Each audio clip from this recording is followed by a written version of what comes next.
Yamaha factory racing team got the ideal start they needed to build some early momentum for their 2021 campaign after a season to forget last year. Maverick Vinales had a perfect race with the exception of the start, but as the famous saying goes, all's well that ends well. Other side of the garage didn't have a disaster either. Fabio Quartararo came home in P5 bringing in solid 11 points. And if this season goes anything like the last one where consistency was key, these 11 points could go a long way. On the contrary, satellite team Petronas SRT didn't have the start they would have hoped for. Rossi and Morbidelli, starting from P4 and P7 on the grid, finished in P12 and P18 respectively. Throughout the winter, the pre-season tests and the weekend leading up to the race, Morbidelli was being hyped as one of the favourites this year, and Rossi hyped up his chances for a podium finish with an impressive P4 on quali day. Today, let's get into what happened to these two which resulted in such a disastrous race weekend for Petronas SRT. My name is Sankalp and this is your Racing News Fix.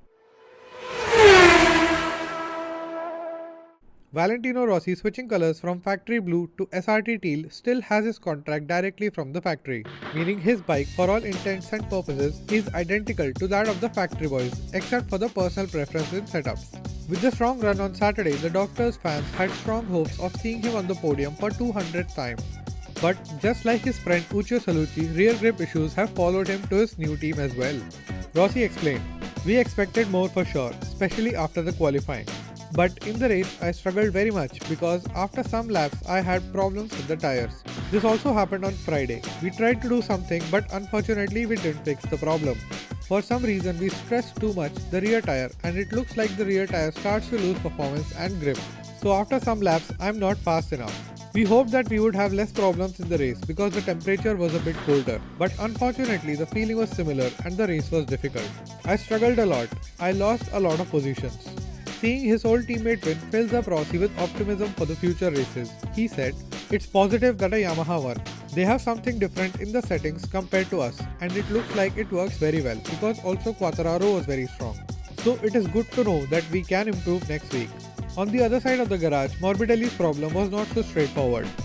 Starting from decent P7, Frankie dropped to P20 in just 4 laps and eventually finished in P18, owing the 2 places gained to the crashes of LCR riders Nakagami and Alex Marquez. Frankie said, "It is a problem that we need to investigate better because I think it happened also other times during the weekend. But in the race we saw clearly that something was wrong and unfortunately we had to make such a bad race. It affected me during the whole race. I cannot tell you what it was because we are not sure yet. We are trying to understand what it is. Basically the rear end of the bike starts to feel empty. Like I have no damping in the shock and I have no shock. I can't turn at all. Well, I can turn but I need to ride 1 second slower. I can accelerate but I need to ride 1 second slower." Sounding a bit sad and skeptical, he said, "I know I am not on the top of priority list for Yamaha right now. I don't know how quickly they will tackle this problem. I really hope they take it very seriously." Even though it is not publicly accepted yet, the symptoms described by Frankie and the chatter around the paddock suggest that Frankie suffered due to an issue with the only major upgrade he received this year, the whole shot device. Let's just hope Yamaha finds a fix for this issue, because an empty feeling in suspension has a potential to pose a safety threat as well. And now, the quick fix.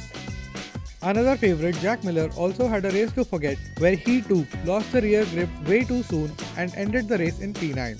Jack said that after the disappointing Qatar GP, he and his team took on the challenge to find 7 seconds in 7 days, right in time for upcoming Doha GP.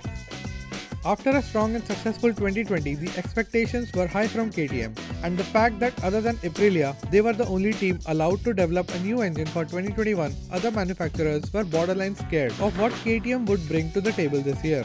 However, the start of the season has been far from ideal for the Austrian manufacturer with an underwhelming pre-season test. Adding salt to the wound, none of the KTM bikes managed to reach Q2, and the race was no picnic either. Both factory boys, Oliveira and Binder, have pointed the entire blame of poor performance on Michelin soft tires. Oliveira said, "We couldn't finish stronger because of the front tire. We lost quite a lot of grip before mid-race distance and compromised our performance. I kept losing time to save a crash. We feel our bike is strong, but we cannot compete over the race distance with this tire compound. To be honest, it is really disappointing because the allocation here is chosen by elimination and not by choice. It is not our free choice to use the soft tire. We have to use it because the other one is not even in the allocation. We cannot spend time during 6 months developing a bike to a certain kind of tire and just have this tire removed from the allocation. So we feel the result is not the reflection of any kind of bike issue. Binder said, I got a really good start, which was really positive. After that, we were in the group with the guys, and I could see the group in front. I thought that we could be competitive, but unfortunately with 9 laps to go, my front tire gave up on the right side. I noticed I keep tucking the front, and then I looked at my board and saw 9 laps to go, and then I knew I was in trouble. So from then on, I was just trying to survive until the end. What do you think? Will Rossi Camp be able to figure out the answer to their rear grip issues? Will Yamaha promptly fix Morbidelli's whole shot device issue? How much will Miller be able to improve in 7 days? And the KTM issue is starting to sound a lot like Ducati's issue last year. Can KTM figure it out before it's too late to pose a threat for the championship? Let me know in comment section below. Also, if you enjoyed this video, please give me a thumbs up so that YouTube shows this video to more motorheads like you. That's all for this video. Hit the subscribe button and the bell icon so that you don't miss your next racing news fix. My name is Sankalp and I'll be back with another fix soon. If you're still here, check out these 2 videos. I think you might like them.